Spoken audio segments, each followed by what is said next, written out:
You're listening to Civic Media. You can tune into any of our live shows on any radio station across the state with the Civic Media app. Find us in your phone's app store and listen anytime, anywhere. Good morning. Welcome to Matnair on Air. Jane Matnair, Greg Buck, and Calvin Mutinoff coming to you live from our home here at Radio Park in Racine. You can always join us. Call or text. The number is the same, 855-752-4842. You can leave a comment if you're watching on the live stream on Facebook, YouTube, and what used to be Twitter. Coming up in about 15 minutes or so, Civic Media's meteorologist Brittany Merlot joining us for a little weather and wine.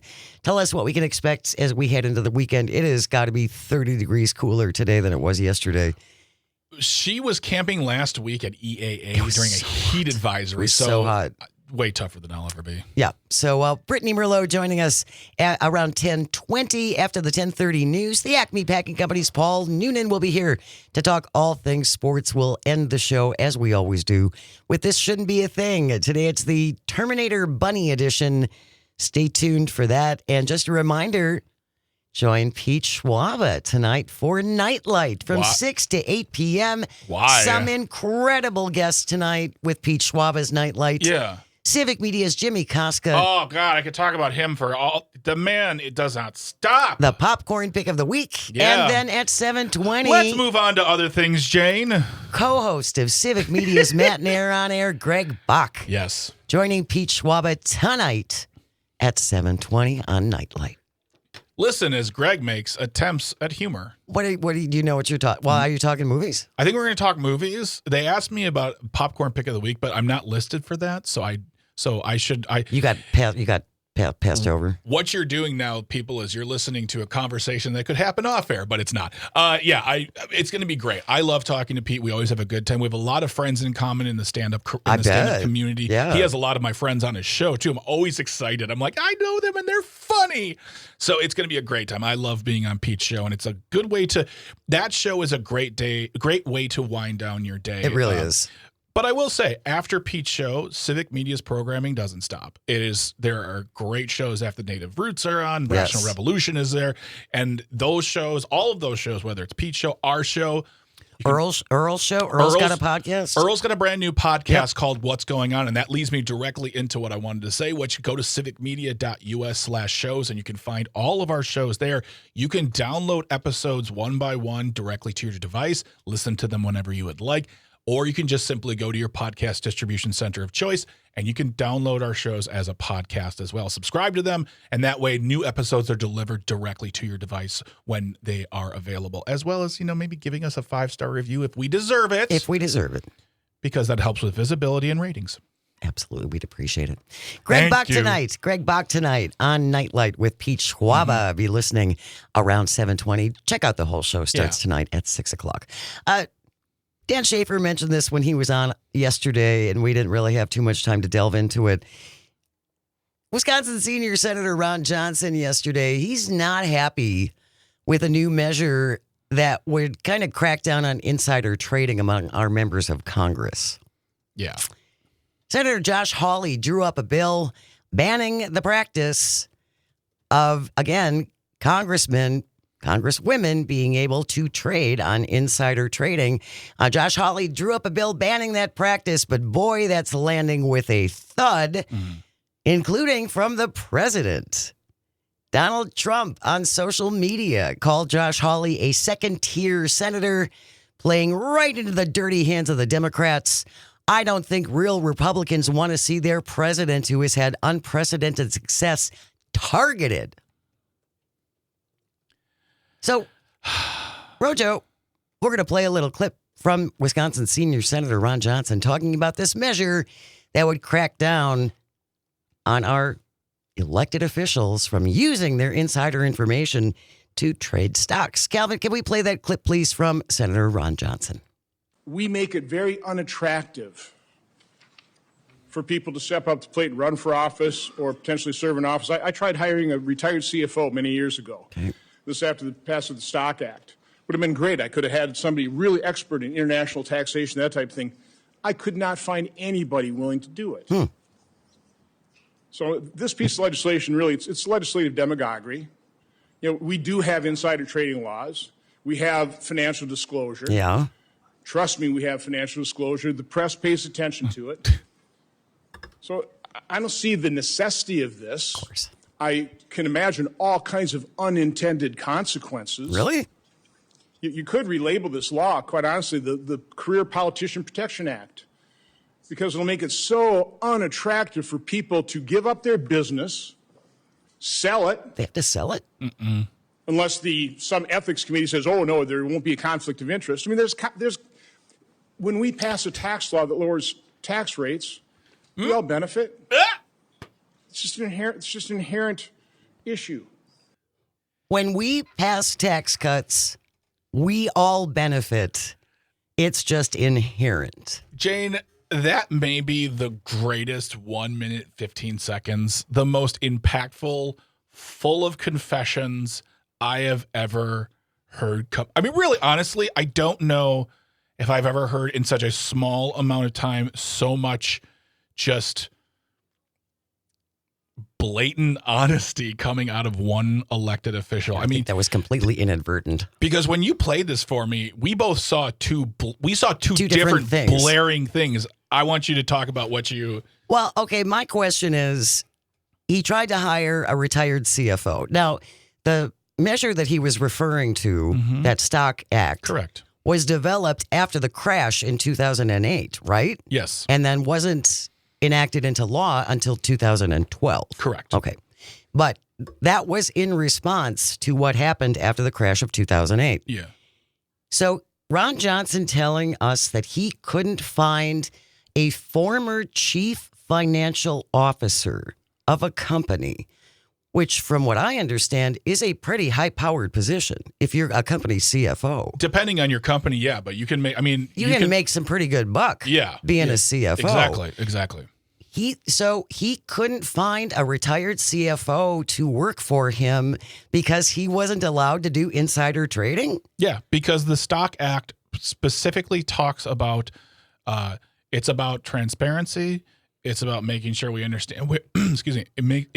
It aims at making the people capable of seeing how the elected officials make their money, essentially. Well, isn't what he's saying essentially the reason to go into Congress is to make money, and that was to get rich? That was my big blaring thing, was that, first of all, the whole CFO line basically said this guy, if this is true, which I don't think it is, but there was a man, I'll just call him a man, former CFO sitting in his office saying, hey, if it wasn't for the Stock Act, I would take the job, which to me is saying, like, if I could insider trade, that'd be great, but I can't, so I'm not going to. Well, what's the point of doing this? And the line about we're not making it attractive for people to run for office. So what I hear from that is the people that you believe are running for office are seeking to enrich themselves. There is no doubt that individuals in federally elected positions become more wealthy over time. Look at Kristen Sinema. Bernie Sanders, I think, is worth $10 million. Now, granted, he's probably one of the, quote, poorer ones, right? But he's still worth way more than me. But when he says something to the effect of we're not making it look attractive, that's someone saying, well, I'd run for Congress, but I only make $174,000 a year and get great health care. I can't do anything else. Forget it. And also, where does it say you have to? I know you have to divest from your business. Yes, or put it into a blind trust. There are ways you don't, but there's no. I don't believe there's a single law in the books that says you must sell your business off. If you want to, you can. But I don't believe there's anything that says you have to for the time you're in office, you divest yourself. Trump didn't sell all his businesses. No, he did not at all. His sons are still running his businesses. So all of this, Rojo didn't sell his business. No.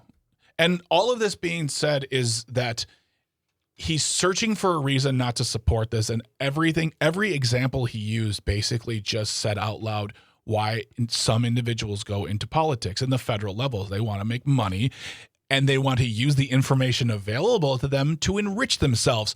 He didn't even say it as like oops, I shouldn't have said that. No. He literally said, this is the reason why I'm against this. By the way, Josh Hawley, as a, quote, second-tier Republican senator, the man raised a fist to the people who stormed the Capitol on January 6th. Ask Derek Van Orton. He probably saw him there doing that because Derek Van Orton was there. But sorry, I didn't mean to go off there. But that's that line right there is like, it's the whole thing of, I think Josh Hawley's a rhino now. Well, but that was yesterday. Yeah. Today, yes, Josh Hawley had something else to say. Yes, he had a 11 hours ago, the article came out about the second-tier senator, because that's what Trump does. He reacts, he lashes out, he makes a statement to the press, and that's what's the headline. I get that. We're used to that at this point. 45 minutes ago, Josh Hawley reports to having a, quote, good talk with the president. Did he have a good talk? Yeah. So maybe this will that will help make this bill go into what politicians call a drawer. It will go into a drawer, and we'll just forget about it. Pretend it never happened. Pretend it never happened. And the one time Josh Hawley stood up for us, my God. Well, he crumbled like a cheap. I mean, please. And what the other thing that jumped out at me on that, yes, there are allegedly already things in place that are supposed to police this. But with their spending reports, their campaign finance reports and all that stuff, how many times have we had lawmakers go back and amend those reports after it was reported that they didn't go about things the right way? Or they made money that, they forgot to include on there. So that doesn't seem like what we have in place right now doesn't seem to have a whole lot of teeth. No, and I was corrected on the live stream. Thank you very much, PJ. And I looked it up myself too. Bernie Sanders is worth between $2.5 to $3 million. Well, he's practically a pauper. Well, yeah, exactly. And honestly, that nowadays that's the retirement fund. Hopefully, of a good couple who have worked their whole lives for 40 years and blah blah blah, and will still have struggling moments in their lives. But this whole notion, going back to the whole financial disclosures, the way he said it too, because trust me, they're fine. No, don't say like it's a burden. That's part of the gig. You want to be a public servant, you have to tell the public what you're about. You must disclose. Sorry, that's kind of today you have to. Maybe we'll just get rid of that down the road, and they want to have to those burdensome reporting things they have to do. And honestly, just do what Trump does. Don't do them and see who comes after you, because he didn't disclose his taxes. He's still being audited, apparently.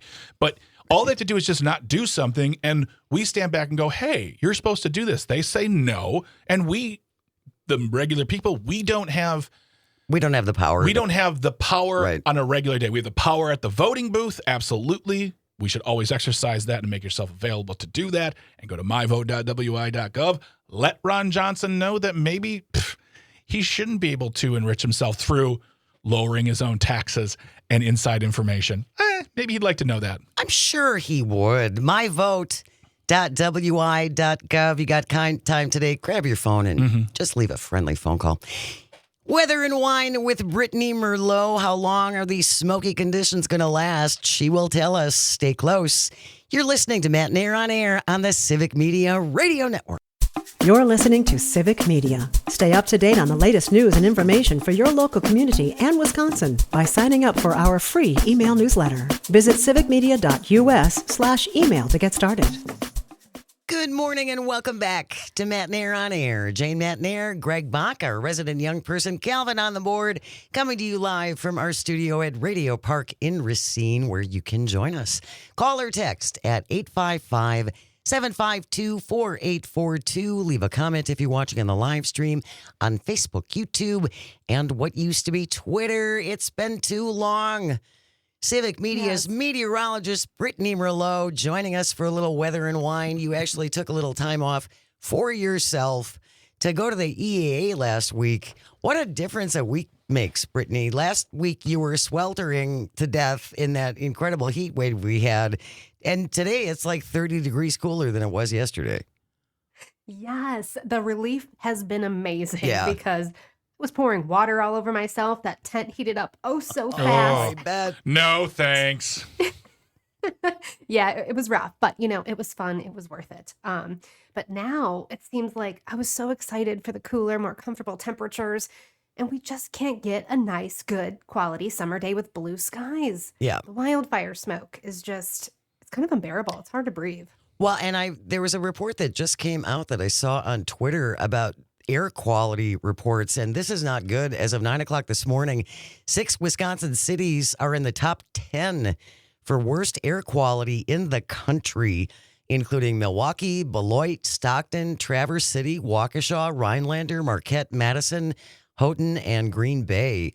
So again, these wildfires in Canada, and I had really hoped, obviously without hope yesterday, because this was a huge line of storms that came across, and I had hoped that they would get to where they need them in Canada, and that didn't happen.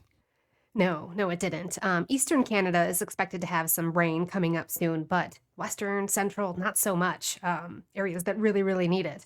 So a big drought, severe drought in some areas. I mean, there's 70 active large wildfires, and this high pressure system that we were looking forward to is the reason. It's so dry and drought and calm there. Now it's moving its way towards us, just dragging that smoke at us. And I was looking into it. It's pretty cool. It's at 20,000 feet, and it moves at 125 miles per hour. And we talked about this last year. Is this something, with regard to wildfires and whatnot, something, and the smoke coming down from Canada, that's just something we're going to probably be used to now. That's something that happens in our region. Yeah, so that's the new norm.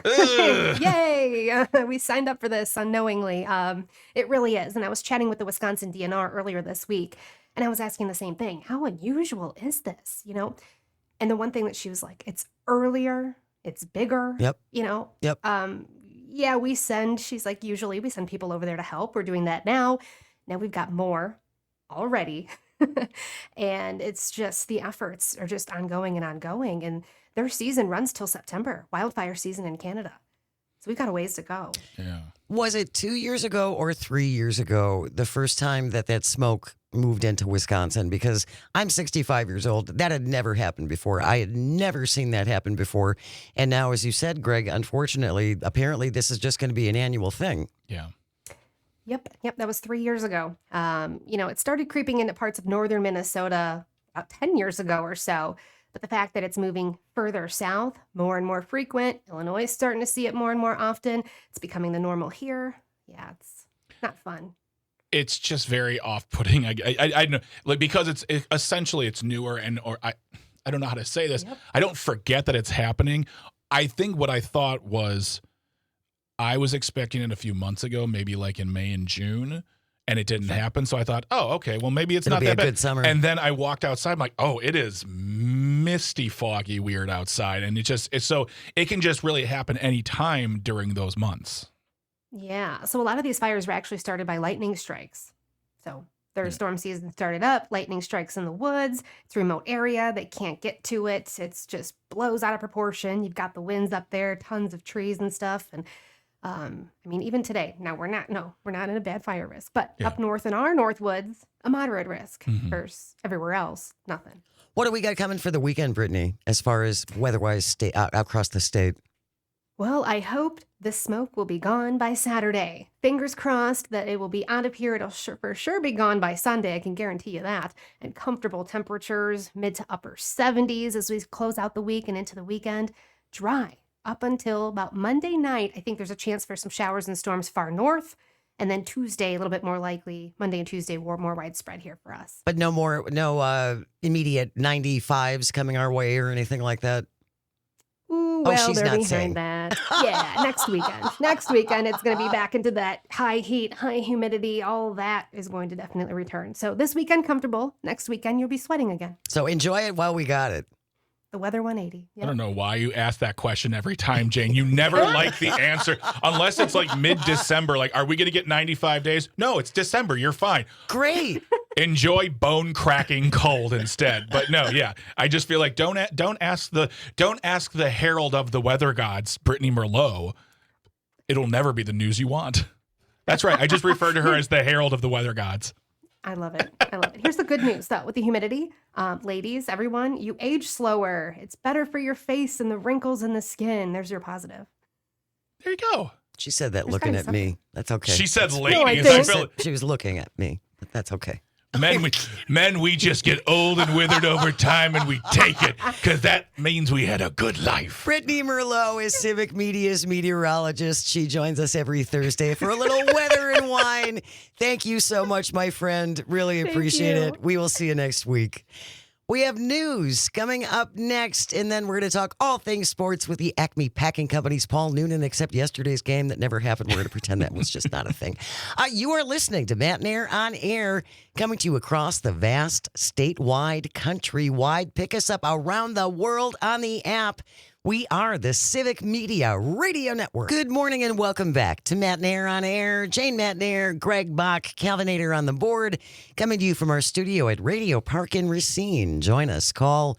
Text. The number is the same, 855-752-4842. You can leave a comment if you're watching on the live stream on Facebook, YouTube, and what used to be Twitter. Maggie Dawn today, 4 to 6 across the network, has a great show, special about cryptocurrency. Oh, my goodness, yes. It's going to be fantastic. Maggie's talking with Professor Brad Rettler. He is the author of Resistance Money, so they're going to kick around the basics of crypto, which I think all of us need to learn about, including me. Yeah. And then in the 5 o'clock hour, Maggie talking with Professor Richard Painter. Really, I follow him on Twitter. Yeah. Former ethics attorney for George W. Bush, breaking down the potential government corruption and manipulation of cryptocurrency. Going to be a great show today with Maggie. Tune in 4 to 6 across the network. Joining us right now to talk all things sports except for yesterday's game, which never happened. Paul Noonan is here from the Acme Packing Company. Good morning, sir. How are you? Hey, good morning. Happy to be here. And yes, that game did not exist. Yeah, we're just going to pretend it didn't happen, or we're going to follow what the current administration and. Well, I proposed an idea, Paul. First of all, I don't know what game you're talking about. It was Monday, Tuesday, Thursday. Wednesday didn't happen. I feel this is me, and I would like to propose this for baseball. If you take a series but you don't sweep, whatever losses from that team, like the Brewers lost yesterday, see, I said it, I grow, doesn't count against the total standing count. So, like, they're still ahead 2 games because even they took the series, and that's what's important. They didn't win yesterday, but they still took the series. Therefore, they get the total victory of what it was sweep. It's simple mathematics, everybody. Do you understand me? I can go with that. The other That's kind of... The other way to go, Paul Noonan, that we were just talking about is we're just going to be like the Trump administration and say they won. Yeah, Brewers won. They won. Pick it up, yeah. Yeah. You know, Greg's idea is actually how the Savannah Bananas do innings. You get 1 point for scoring more runs in an inning than the other team, regardless of how many runs you actually score. And so the last inning is always close. The last inning runs count. So, like, you can only get up by, I think, a total of 6 maximum, and then runs count. That thing is crazy. I like all the rules they have. That's hilarious. Baseball should adopt some of them. But, it's interesting you bring up the Bananas really quick because that's what a player, I believe, for the Phillies used them as an example when they were very upset about Mr. Jacob Misiorowski going to the Hall of Fame. I'm not the Hall of Fame, sorry. The All-Star game. He was like, this is the Savannah Bananas out here. I'm like, really? It's 5 games is a short amount of time, but it's not the Savannah Bananas. He's not like coming out on stilts. Yeah, exactly. I bet he could. Stilts, so. He's already 6'7". He kind of is on stilts. Yeah, exactly. Right. So the Brewers are on fire. I mean, before yesterday's loss, they had the best record in baseball. And I've been saying this, and it's been a few weeks since the last time we spoke.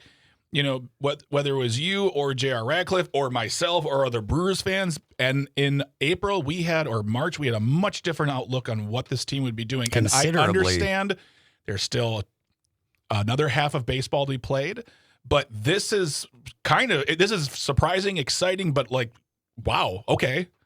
Yeah, I think it's also important to state that this also isn't lucky. One of the ways we track luck in baseball is the team's underlying differential in runs scored. And the Cubs have been sort of dominating that in the National League for the entire season. And the Cubs are good. Yes. Throw that out there. But the Brewers have actually been catching up to them also in run differential. Like, they were like 70 runs behind them for most of the season. And over the last month and a half, they actually briefly got within like 5 runs of them. After the Cubs win yesterday, it's like a 15 or something like that. But they're close enough that they are functionally as good as the Cubs in underlying metrics and in record. And so, like, they're not like this, like, scrappy go-getter anymore that's chasing the big bad. They are their own big bad. They are on par with every other good team in baseball, Yankees, Dodgers, anybody you want to throw out there. And they've just hit a lot of just wins in terms of player development, getting Andrew Vaughn and turning him into something really special from the White Sox has been just a revelation to fix first base for the time being. Sal Frelick has turned into a legitimately dangerous outfielder from like a little tiny scrappy guy. Honestly, the best team in baseball at turning little tiny scrappy guys into actual offensive forces is the Brewers. I'm not really sure. There's no other team like them. Like, nobody else has this. Their offense is a meat grinder. The only weak spot in it really is Joey Ortiz, who's frankly not even that bad and still a defensive whiz at shortstop. Just and pitching, of course. Like, the Cubs have made some trades up to the deadline to get some pitching because they've been sorely lacking. They really only had 3 starters. The Brewers have like 10. On the pitching side, the Brewers are the best team in baseball. They have so much depth. They have so many guys who throw 100. It's ridiculous. So this is a true force of nature, and they're real. Like, the one thing I could say to every Brewers fan out there is this is a real contender. This is the best contender they've had in a long time. And, they've been good for like a decade now. This is one of the best of those teams. So this is when I'm going to defer to you for your expertise, because you're talking analytics, and that's one thing I wish my brain could understand, because when you're like, run differential, I'm like, yeah, they run when they hit the ball. But what is the change? Because this is not a matter of, oh, the bats woke up or the pitching is good, because as you just stated, this is a combined team effort. And this is work by Pat Murphy. This is work by the front office. This is work by Mark Antanasio as the owner. What changed in those few months where we were literally saying this will be a 500 baseball team, and then whatever, and we'll take it. Not every year can be great, but to what seems like being called like the Red Hot Brewers right now, what changed as a team to make this happen? When they started the season, so it is, I think, mostly offensive driven. Their pitching has been good, but if you remember at the start of the season, like 5 starters were hurt.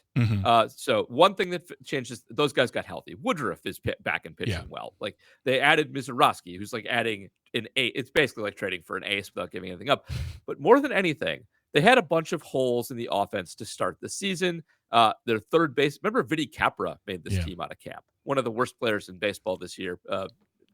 Vinny's fine, but they've actually, like, Caleb Durbin has come on, and he's not the greatest player ever, but he went from third base being a black hole to being slightly better than average offensively. That was big change number 1.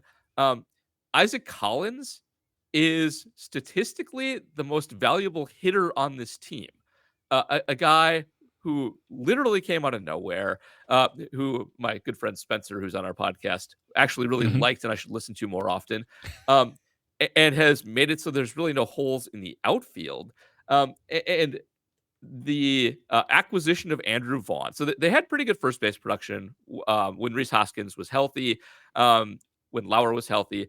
But Vaughn, that getting him was a steal. Like, I don't know if people know how good Andrew Vaughn has been. It's only been 16 games, I think, with the Brewers. 16 games, he's basically been the best hitter in baseball. Like, he has played at an MVP level after spending his entire career with the White Sox and being basically terrible. Sometimes these things are like little small sample size, like, oh, he'll probably turn into a pumpkin next week, and maybe he will.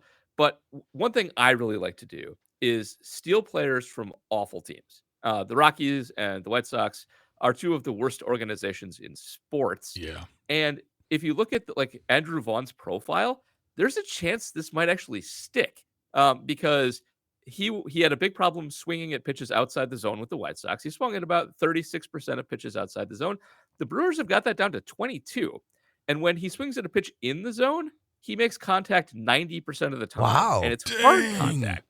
So with the White Sox so far this year, which he played most of the season with, he struck out 43 times and he walked 7 times. With the Brewers so far in his 16 games, he's struck out 7 times and walked 7 times.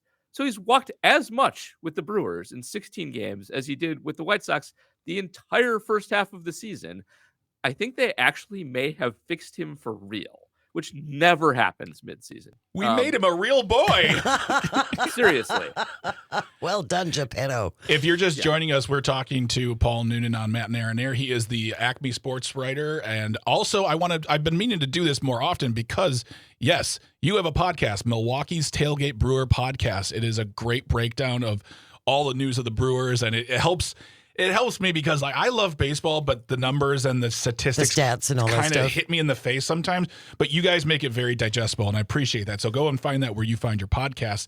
And it just feels like right now there's not something that can make this team fall apart immediately. Like something can happen, there's no doubt. But like I feel like so many years before that, it's like, oh, the pitching falls apart.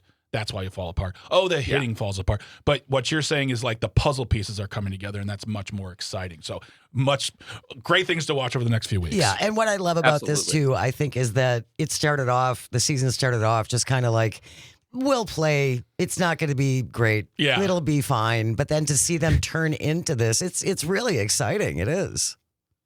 It really is. And there's so many surprises, and nobody projected them to be this good. No preseason projection had them this good. Some of them had them as fringe playoff contenders, but they've just had so many things work out. I think it's really a testament to their player development and the front office that they've managed to create this depth and just create so many winners like Isaac Collins and get Frelick into a spot where he's actually a dangerous hitter. Like they really seem to know what they're doing at this point.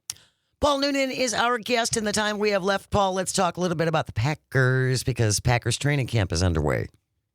It's been kind of exciting so far.